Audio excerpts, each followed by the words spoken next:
أعوذ بالله من الشيطان الرجيم بسم الله الرحمن الرحيم يا أيها الذين آمنوا لا يسخر قوم من قوم عسى أن يكونوا خيرا منهم ولا نساء من نساء عسى أن يكن خيرا منهن ولا تلمزوا أنفسكم ولا تنابزوا بالألقاب بئس الاسم الفسوق بعد الإيمان ومن لم يتب فأولئك هم الظالمون صدق اللہ العظیم۔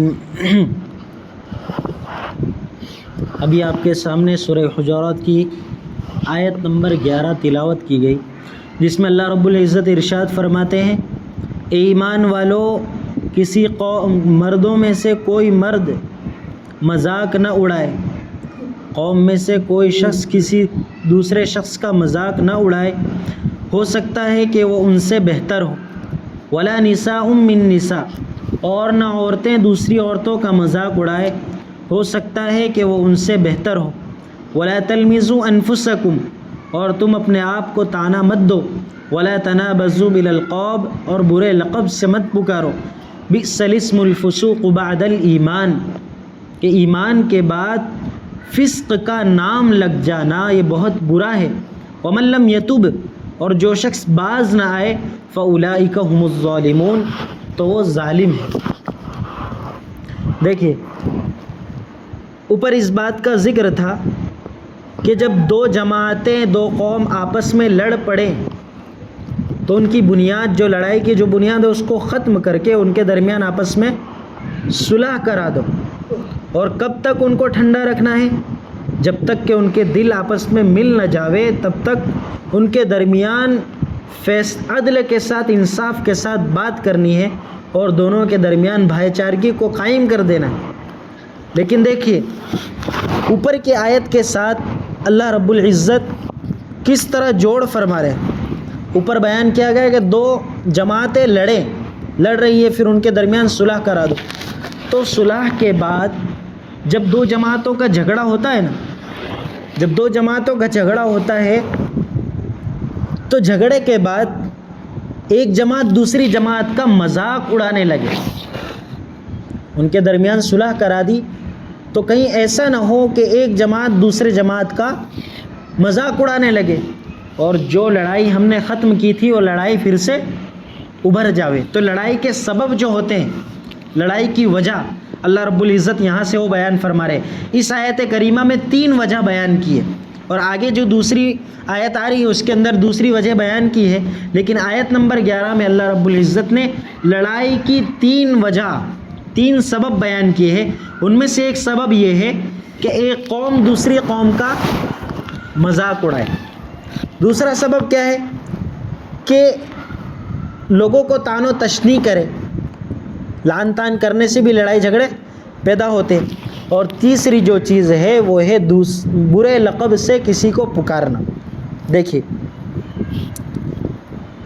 اس آیت کریمہ کا یا ایھا الذین آمنوا لا یسخر قوم من قوم، اس آیت کریمہ کا شان نزول یہ ہے کہ ثابت ابن قیس رضی اللہ تعالیٰ عنہ، یہ وہ صحابی ہے جن کو کچھ کم سنائی دیتا تھا، تو ہمیشہ یہ کوشش میں لگتے تھے کہ ہمیشہ میں اللہ کے رسول صلی اللہ علیہ وسلم کے پاس میں بیٹھوں، کس طرح میں قریب میں بیٹھوں تو اللہ کے رسول کی ہر بات کو میں سن سکوں۔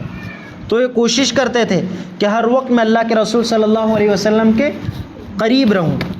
ایک مرتبہ ہوا ایسا کہ نماز ہو رہی تھی اور ان کی کچھ رکعتیں چھوٹ گئی، اور نماز کے بعد اللہ کے رسول صلی اللہ علیہ وسلم کی مجلس لگ گئی اور وہ رکعتیں پوری کرنے میں مشغول تھے۔ بس جب انہوں نے مجلس میں سب لوگ اکٹھا ہو کر بیٹھ گئے، اور اتنی بھی جگہ نہیں تھی کہ ایک شخص دوسرے شخص کے لیے جگہ کرے. اتنی جگہ نہیں تھی, اس طرح گھل مل کر لوگ آپس میں بیٹھ گئے. ثابت ابن قیس رضی اللہ تعالیٰ عنہ کی نماز ختم ہوئی تو ان کی تو ہر وقت کوشش کیا رہتی تھی کہ میں اللہ کے رسول صلی اللہ علیہ وسلم کے قریب میں جا کر بیٹھوں تاکہ ہر بات آپ صلی اللہ علیہ وسلم کی سن سکوں. نماز ختم کرنے کے بعد وہ جگہ سے اٹھے اور لوگوں کو پھاندتے ہوئے ادھر سے ادھر سے ادھر سے ادھر سے اللہ کے رسول صلی اللہ علیہ وسلم کے قریب جانے لگے, تفسحوا تفسحوا تفسحوا کہہ کر کہ جگہ دو جگہ دو. ایک آدمی کے پاس, ایک صحابی کے پاس پہنچے تو انہوں نے کہا کہ وہیں بیٹھ جاؤ. تو ثابت ابن قیس رضی اللہ تعالیٰ عنہ کو غصہ آ گیا کہ میں آگے جانا چاہ رہا ہوں, یہ مجھے یہیں بٹھا دے رہا ہے. تو ان کے پیچھے وہ ثابت ابن قیس رضی اللہ تعالیٰ عنہ بیٹھ گئے. ان کے اندر غصہ تو تھا, تو غصے میں کیا کہہ دیا, زمانہ جاہلیت میں کسی بات پر ان کا مذاق اڑا دیا, ان کو شرم دلا دی, تو ان کو وہ چیز بری لگی. اس پر یہ آیت کریمہ نازل ہوئی, کیا کسی قوم کا مذاق نہ اڑا. اب دیکھیے امام قرطبی رحمۃ اللہ علیہ نے تمسخر کسے کہتے ہیں, مذاق اڑانا کسے کہتے ہیں, اس کی تشریح اس طرح بیان کی ہے. مذاق اڑانا کس کو کہا جائے گا عرف میں, تو اس کو اس طرح بیان فرماتے ہیں, کوئی ایسی بات جو کسی انسان میں موجود ہو, کمی والی بات, اور اس چیز کو لے کر دوسرے آدمی کو شرم دلاتے ہوئے اس کا مذاق اڑانا, اس پر ہنسنا, یہ کہلاتا ہے تمسخر. تمسخر یا تو زبان سے ہوگا یا پھر اشارے وغیرہ سے بھی ہوتا ہے. دیکھیں ایک شخص آیا جس کے اندر کمی کیا ہے کہ وہ آنکھوں سے دیکھ نہیں سکتا, تو اس کا مذاق اڑا رہا ہے دوسرا شخص کہ اندھا آیا. کچھ لوگ بیٹھے ہوئے ہیں مجلس میں, اور مجلس میں کیا کرے کہ اس کا مذاق اڑائے, اس کی کمی بیان کر کے, دیکھو دیکھو یہ اندھا آیا. کیوں اس کو ایسا کہہ رہا ہے, تاکہ لوگ جو بیٹھے ہیں مجلس میں ان کو ہنسا سکے. تو اس ہنسانے کے لیے اس نے وہ فلاں شخص کو تکلیف پہنچا دی. کیا اس کو ایک بری چیز سے جو اس کے اندر کمی ہے اس سے یاد کر کے وہ لوگوں کے درمیان اس کا مذاق اڑایا. تو یہ مذاق اڑانے کی ممانعت اس آیت کریمہ میں بیان کی گئی کہ اس طرح کوئی کمی کوتاہی کر کے مذاق نہ اڑائے. دوسری بات یہ ہے کہ تو زبان سے کہا, زبان سے کمی بیان کر دی. اب کوئی کہے گا کہ بھائی تمسخر صرف زبان سے ہوتا ہے, ہم نے تو اور کوئی اشارے سے کر دے, اس طرح اشارے سے کسی کو ہاتھ سے کر دے, دیکھو اشارے سے. کہے گا کہ بھائی میں نے تو تمسخر نہیں کیا, میں نے تو مذاق نہیں اڑایا. لیکن دیکھیے جس طرح زبان سے مذاق اڑانا ہوتا ہے, اسی طرح اعضائے جسمانی کے اشارے سے, چاہے وہ اعضائے جسمانی کوئی بھی ہو, ہاتھ ہو, آنکھ ہو یا پیر ہو, کسی کے بھی اشارے سے ہو تو وہ اس استہزاء میں مذاق اڑانے میں داخل ہوگا. جیسے کوئی شخص آیا اور اس کا مذاق کس طرح اڑا رہے, جو لنگڑا ہے مذاق کس طرح اڑا رہے, ایک پیر اوپر چل کے اس طرح چل کر دکھلا رہے ہیں کہ دیکھو, تو یہ بھی کس میں داخل ہو جائے گا, اس آیت کریمہ کے جس میں اللہ کے رسول اللہ تبارک و تعالیٰ نے لوگوں کو منع فرمایا ہے, اس آیت کریمہ کے تحت وہ بھی داخل ہو جائے گا. دیکھیے تو ہمیں کسی کا مذاق نہیں اڑانا. ایک واقعہ ہے کہ اللہ کے رسول صلی اللہ علیہ وسلم سفر میں تھے, سفر کرتے کرتے آرام کا تقاضا ہوا, تو صحابہ کرام اور اللہ کے رسول صلی اللہ علیہ وسلم آرام کرنے کے لیے سواری سے اتر گئے اور ایک جگہ آرام فرمانے لگے. ایک صحابی کے پاس رسی تھی, تو دوسرے صحابی نے کیا کیا کہ اس رسی کو انہوں نے چھپا دیا. ان سے مذاق کر رہے تھے, ان سے مذاق کرنے کے طور پر اس رسی کو چھپا دیا. جب ان کی آنکھ کھلی تو اس رسی کو گم پایا, ان کے پاس موجود نہیں, تو بہت پریشان ہو گئے. تو اللہ کے رسول صلی اللہ علیہ وسلم نے اس وقت فرمایا کہ اس طرح لوگوں کو پریشان کرنا اور مذاق اڑانا یہ درست نہیں ہے. ہم لوگ کیا سمجھتے ہیں کہ ہم تو فلاں شخص کا مذاق اڑا رہے ہیں, لیکن جس شخص کا مذاق اڑا رہے ہیں اس کو تکلیف پہنچتی ہے تو اس تکلیف کا ہمیں گناہ ہوگا اور استہزاء میں ہم داخل ہو جائیں گے. دیکھیے کوئی شخص آیا, ہمارا دوست ہے, دکان پر اس نے بائک کھڑی کی اور چابی اندر ہی ہے.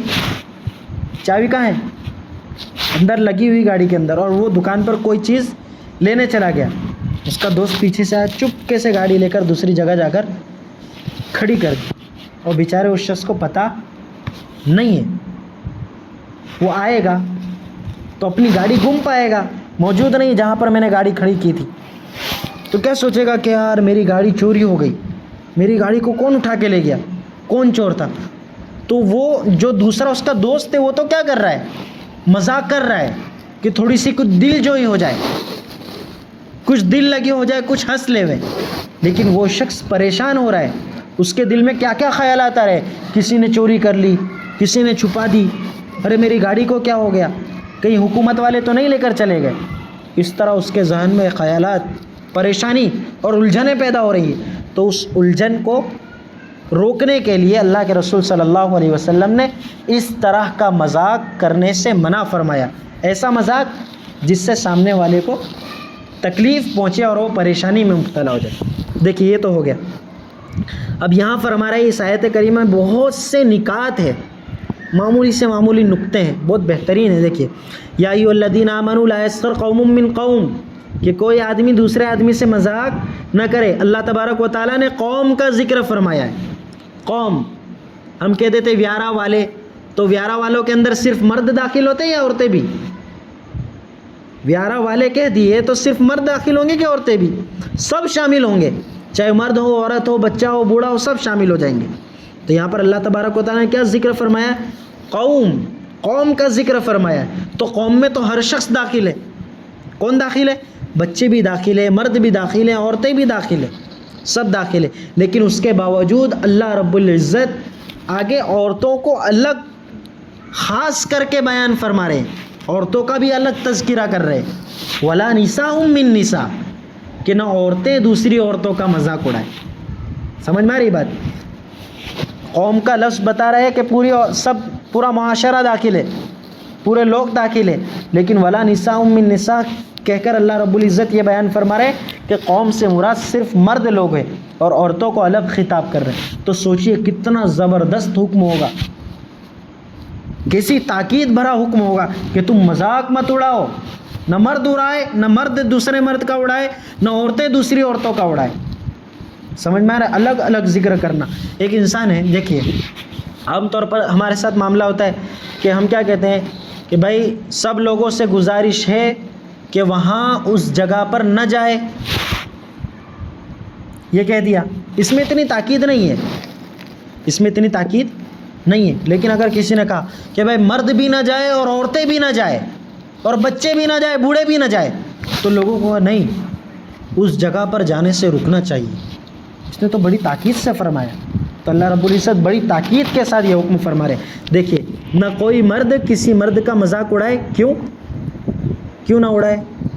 دیکھو اس کی وجہ، عسیٰ ان یکونوا خیرا منہم، ہو سکتا ہے کہ جس شخص کا وہ مذاق اڑا رہا ہے وہ اللہ کے نزدیک اس سے بہتر ہو۔ میں مذاق اڑا رہا ہوں، میں کسی شخص کا مذاق اڑا رہا ہوں، تو اس مذاق جس کا میں مذاق اڑا رہا ہوں تو وہ شخص اللہ رب العزت کے نزدیک مجھ سے زیادہ قریب ہو، اور ہم ایسے شخص کا مذاق اڑائے جو اللہ رب العزت کے قریب ہو۔ بادشاہ کے کوئی قریب ہوتا ہے، دنیا کی مثال، بادشاہ کے کوئی قریب ہو یا منتری کے کوئی قریب ہو، منسٹر کے کوئی قریب ہو، تو ہماری ہمت ہوتی ہے کہ ہم اس کا مذاق اڑائیں؟ ہماری ہمت ہوتی؟ نہیں ہوتی ہماری ہمت۔ تو اسی طرح جو اللہ کے قریب ہو ہم اس کا مذاق اڑائیں، جو تمام بادشاہوں کا بادشاہ، سوچئے ہمارا کیا حال ہوگا۔ دنیا کے معمولی سے بادشاہ کا کوئی قریب بندہ ہو، اس کا مذاق اڑانے سے ہم ڈرتے ہیں کہ اگر ہم اس کا مذاق اڑا دیں گے تو کہیں ہمیں بادشاہ تکلیف نہ پہنچا دے، کہیں بادشاہ ہمیں سزا نہ دے دے۔ تو جو اللہ رب العزت کا سارے جہانوں کا بادشاہ ہے، اگر اس کے قریب بندے کو ہم تکلیف پہنچا دیں گے، اس کا مذاق اڑائیں گے، تو اللہ رب العزت ہمیں سزا نہیں دے گا۔ تو اس لیے فرمایا عسیٰ ان یکونوا خیرا منہم، کہ ہو سکتا ہے کہ وہ اللہ کے زیادہ قریب ہو اور تم سے بہتر ہو۔ دیکھیے ولا نساء من نساء، اور نہ عورتیں دوسری عورتوں کا مذاق اڑائے۔ ہو سکتا ہے کہ وہ جن عورتوں کا مذاق اڑایا جا رہا ہے وہ اللہ کے زیادہ قریب ہو اور ان سے بہتر ہو جو مذاق اڑا رہے ہیں۔ یہ تو ایک نقطہ ہو گیا کہ مردوں کو الگ ذکر کر دیا اور عورتوں کو الگ ذکر کر دیا، تاکیدی ہو۔ اب دیکھیے اسی میں دوسرا ایک معمولی بہترین نقطہ ہے۔ کیا نقطہ ہے؟ کیا فرمایا کہ کوئی مرد دوسرے مرد کے ساتھ کوئی مرد دوسرے مرد کا مذاق نہ اڑائے، اور عورتیں دوسری عورتوں کا مذاق نہ اڑائے، ہے نا؟ مرد مرد کا نہ اڑائے اور عورتیں عورتوں کا نہ اڑائے۔ اگر مرد عورتوں کا مذاق اڑاتے ہیں تو وہ بھی اسی حکم میں داخل ہوگا، اور اگر عورتیں مردوں کا مذاق اڑا رہی ہے تو وہ بھی اسی حکم میں داخل ہوگا، لیکن اس کا الگ سے ذکر نہیں فرمایا۔ جب اللہ تبارک و تعالیٰ نے یہ ذکر فرما دیا کہ مرد مرد کا نہ اڑائے اور عورتیں عورتوں کا نہ اڑائے، تو یہ بھی ذکر کرنا تھا کہ مرد عورت کا نہ اڑائے اور عورت مرد کا نہ اڑائے، لیکن اللہ تبارک و تعالیٰ نے اس کا ذکر نہیں فرمایا۔ دیکھو جواب، دیکھو اس کا جواب بہت بہترین انداز میں مفسرین نے دیا ہے۔ اس کا جواب یہ ہے کہ عام طور سے محرم غیر محرم کا مذاق، ہمارے یہاں تو غیر محرم کے سامنے جانا بھی منع ہے، غیر محرم کے سامنے جانا بھی منع ہے۔ یہ بات کوسوں دور ہے شریعت سے کہ مرد عورتوں کا، غیر محرم عورتوں کا مذاق اڑائے گا۔ مرد کس کا مذاق اڑائے گا؟ غیر محرم عورتوں کا مذاق اڑائے گا، اور غیر محرم عورتیں مردوں کا مذاق اڑائے گی۔ یہ تو شریعت میں ہے ہی نہیں۔ جب شریعت میں نہیں ہے تو یہاں پر اللہ رب العزت نے اس کا ذکر بھی نہیں فرمایا۔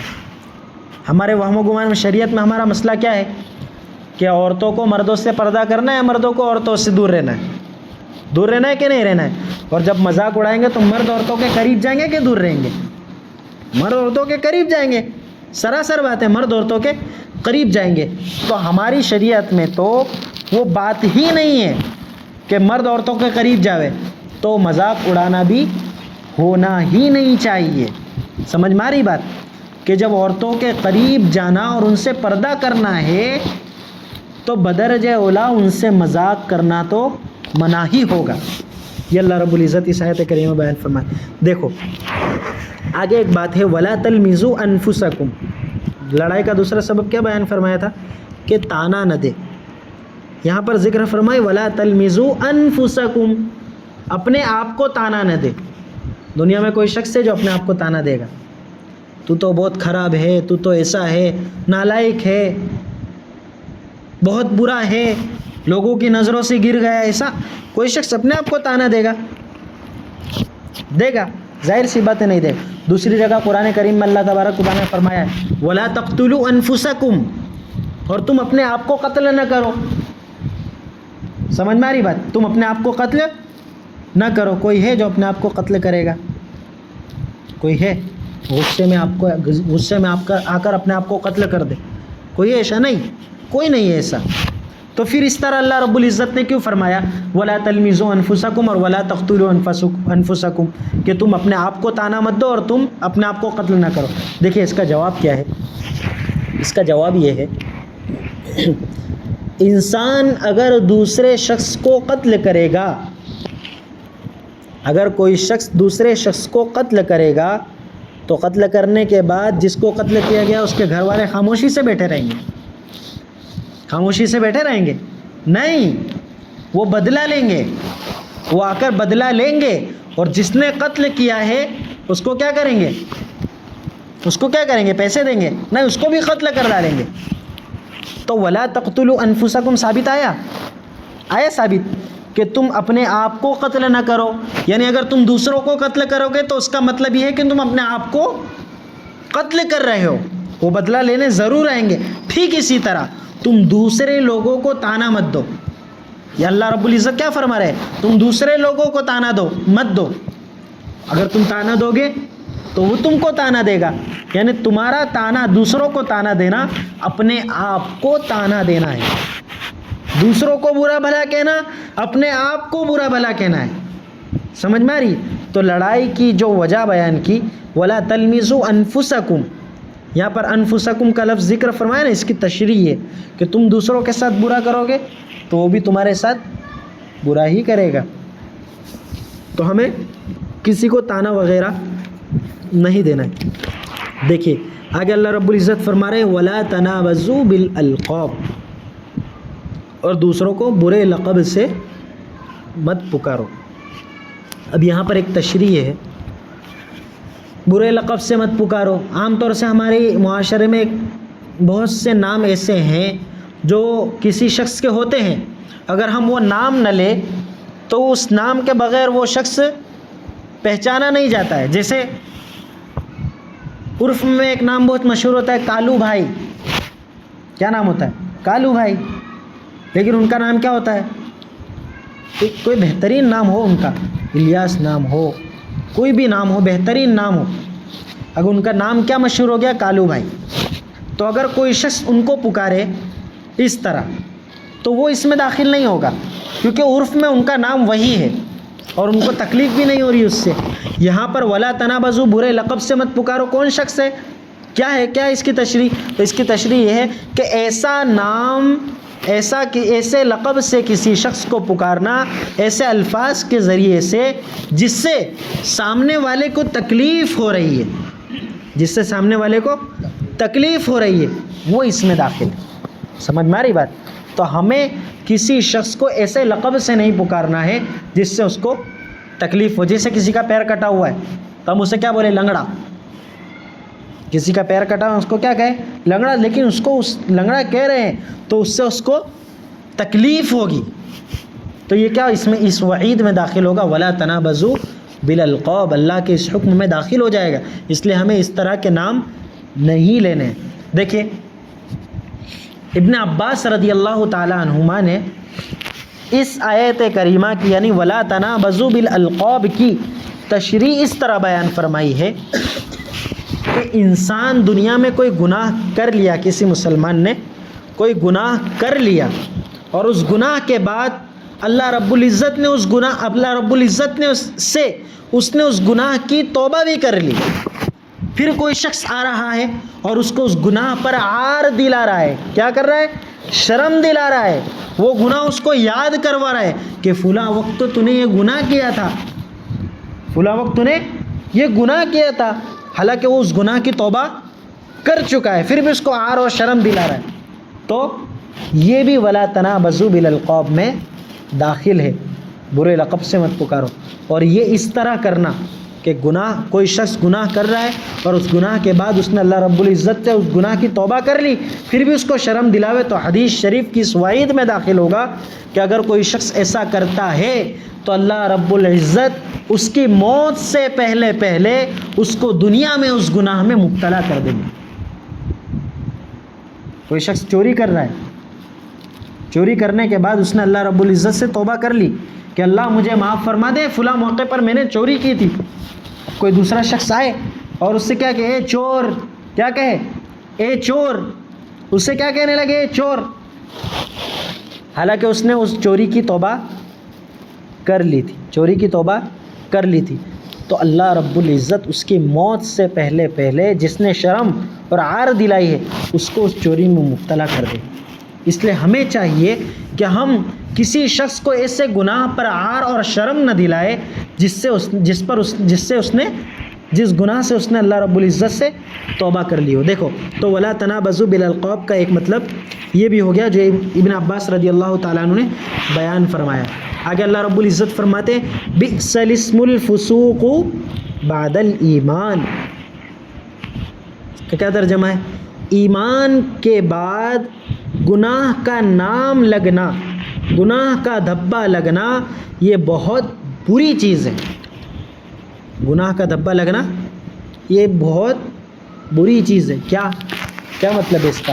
اس کا مطلب یہ ہے کہ ایک شخص ایمان لے کر آیا، مومن کا کام کیا ہوتا ہے کہ وہ گناہ نہیں کرتا ہے، اور اگر گناہ کر لیا تو فوراً اس سے توبہ کر لیتا ہے۔ صحابہ کرام کی صفت ہے یہ کہ صحابہ کرام کبھی بھی گناہ کے اوپر برقرار نہیں رہے کہ ہمیشہ انہوں نے وہی گناہ کیا اور انتقال ہو گیا، نہیں، جیسے ہی گناہ ہو جاتا تھا اللہ رب العزت سے توبہ کر لیتے تھے۔ تو مسلمان کی ایک علامت ہے کہ اس مسلمان سے گناہ ہوتا ہے تو فوراً وہ کیا کر لیتا ہے؟ توبہ کر لیتا ہے۔ لیکن مسلمان سے گناہ نہیں ہونا چاہیے، ہماری کوشش کیا ہونا چاہیے کہ ہم سے گناہ نہ ہو. کیوں گناہ نہ ہو؟ اس لیے کہ ایمان لانے کے بعد گناہ کا نام لگ جانا، گناہ کا دھبا لگ جانا، یہ بہت بری چیز ہے کہ دنیا میں کوئی شخص ہمیں اس طرح پکارے کہ فلاں شخص خدا کی نافرمانی کرنے والا ہے، فلاں شخص چوری کرنے والا ہے، فلاں شخص زنا کرنے والا ہے. یہ تمام کے تمام گناہ کے دھبا لگنا ہمارے اوپر ایک مسلمان پر یہ زیبا نہیں دیتا، یہ بہت بری چیز ہے. اللہ رب العزت یہی بیان فرما رہے. پھر آگے فرما رہے دیکھو وَمَن لَّمْ يَتُبْ فَأُولَٰئِكَ هُمُ الظَّالِمُونَ، اور جو شخص حد تجاوزی کرے، باز نہ آئے، توبہ نہ کرے، تو کیا ہے؟ ظالموں میں سے. مومنین کی صفت کیا ہے؟ کہ گناہ ہو جاتے ہیں تو کیا کر لیتا ہے؟ توبہ کر لیتا ہے. صحابہ کرام سے ہم نے سیکھا ہے، صحابہ کرام کی صفت یہی تھی کہ جب بھی ان سے گناہ ہوتا تھا تو فوراً وہ توبہ کر لیتے تھے. ایک صحابی آئے اللہ کے رسول صلی اللہ علیہ وسلم کو کیا کہنے لگے کہ اللہ کے رسول مجھ سے زنا ہو گیا، مجھے پاک کیجئے. گناہ ہو گیا، لیکن فوراً اس گناہ کو دھلوانے کے لیے کس کے پاس آئے؟ اللہ کے رسول صلی اللہ علیہ وسلم کے پاس. تو اللہ کے رسول صلی اللہ علیہ وسلم نے رخ پھیر لیا، پھر کہا کہ مجھے پاک کیجئے. جب تک ان کے بارے میں حتمی فیصلہ نہیں آیا تب تک وہ اللہ کے رسول صلی اللہ علیہ وسلم سے کیا کہہ رہے کہ اللہ کے رسول مجھے پاک کیجئے، مجھ سے گناہ ہو گیا ہے، مجھے پاک کیجئے، مجھ سے گناہ ہو گیا ہے. تو صحابہ کرام کی صفت یہ تھی کہ گناہ جیسے ہی ہوتے تھے فوراً اس پر توبہ کرتے تھے. تو ہماری صفت بھی کیا ہونا چاہیے کہ جیسے ہی ہم سے گناہ ہو فوراً ہم توبہ کر لیں. اگر ہم توبہ نہیں کر رہے ہیں وَمَن لَّمْ يَتُبْ، اگر ہم توبہ نہیں کر رہے ہیں فَأُولَٰئِكَ هُمُ الظَّالِمُونَ، تو کیا بن جائیں گے؟ ظالموں میں سے بن جائیں. اس لیے ہمیں کیا کرنا ہے؟ فوراً توبہ کرنی ہے. دیکھیے اس آیت کریمہ میں ہمیں 3 سبق دیے گئے. کیا سبق دیے گئے؟ 3 سبق جو لڑائی کی ایک بنیاد ہوتی ہے. ہم عمارت کو مضبوط کرتے تو کیا کرتے؟ بنیاد کو مضبوط کرتے کہ نہیں کرتے؟ اب جھاڑ کو گرانا ہے، بڑے سے بڑا درخت ہے، اس کو گرانا تو کیا کرتے ہیں؟ اس کی جو جڑ ہوتی ہے اس کو ختم کر ڈالتے ہیں. تو یہاں پر جو لڑائی کی جو جڑ ہے وہ کتنی ہے؟ بہت سی ہے. اس آیت کریمہ میں 3 بیان کی گئی. تو ہماری سب سے پہلی برائی کی جڑ اور لڑائی کی جڑ کیا ہے؟ مذاق اڑانا. ایک دوسرے کا مذاق اڑاتے تو اس سے بھی لڑائی اور جھگڑے پیدا ہوتے ہیں.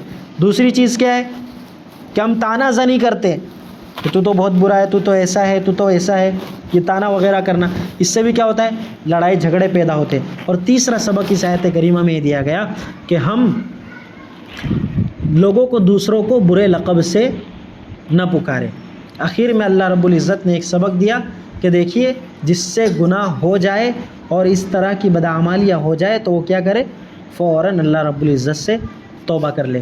تو ہم انشاءاللہ ان تمام باتوں کو بنیاد بناتے ہوئے ان تمام اللہ کے احکامات پر عمل کریں گے، اور جن چیزوں سے اللہ رب العزت نے ہمیں روکا ہے ان چیزوں سے انشاءاللہ روکیں گے، اور اللہ رب العزت تمام لوگوں کو اس گناہ سے اور اس لڑائی کی جڑ سے محفوظ فرمائیں. آمین. وآخر دعوانا الحمدللہ رب العالمین.